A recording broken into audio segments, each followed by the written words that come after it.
আজকে রান্না করা হবে পটল দিয়ে, ভেন্ডি দিয়ে ভাজি করা হবে। তাই এখন এই রান্নার 10টা যেহেতু বেজে গেছে, তাই রান্নার অ্যারেঞ্জগুলো করে ফেলি।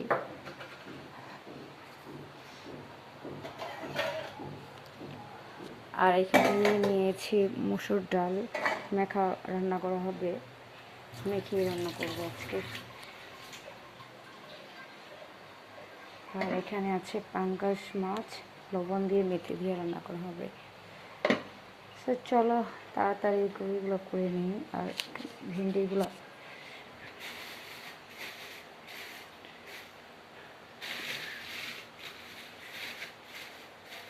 এখানে মুখি আছে, মুখি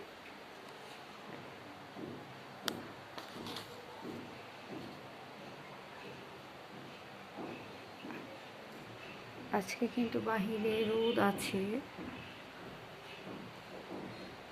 এখানে কালকে চাল ভিজিয়ে রাখা হয়েছিল যে কিছু একটা বানানো হবে ব্লেন্ড করে, কিন্তু এখনও করা হয়নি। চালগুলো ভালো করে ভিজলে তারপরে মেবি রাত্রেবেলা কিছু একটা বানানো হবে। যেহেতু আমার কাছে খুবই ভালো লাগে চালের চাপটি বা পিঠা, একটু ভর্তা টর্তা বানাইলে এগুলো ভালোই লাগে। সেগুলো ভিজিয়ে রাখছি। আর ডাল রান্না করবো আজকে। ঢাল আসলে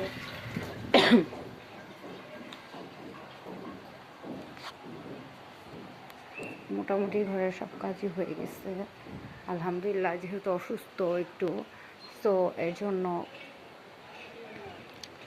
অসুস্থতার কারণে জুলাই মাসটা যেন কী যে গেল, সব ঘরে ঘরে অসুস্থ ছিল বাচ্চারাও।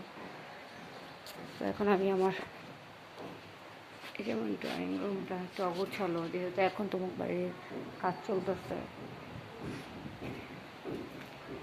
আর এখন আমি তো আমার বারান্দাটা ঝাড়ু দিব, কারণ যতই ঝাড়ু দিই বা নোংরাই হয়ে যায়, অনেক ধুলা আসে। কারণ বৃষ্টির পানি দিয়ে একদম দেখো না নতুন রং করা হয়েছে বাড়িতে, অথচ রঙের কী অবস্থা হয়ে গেছে। আর এখনও কাশি ভালো হয় নাই। কি যে একটা অসুস্থ, আল্লাহ পাক সবাইকে সুস্থতা দান করুক। অবশ্যই তোমরা কমেন্টে বলবা যে কে কে এখনও অসুস্থ আছো আমার মতো। এখানে কি একটা ময়লা লেগে আছে, এগুলো পরে আবার মুছতে হবে।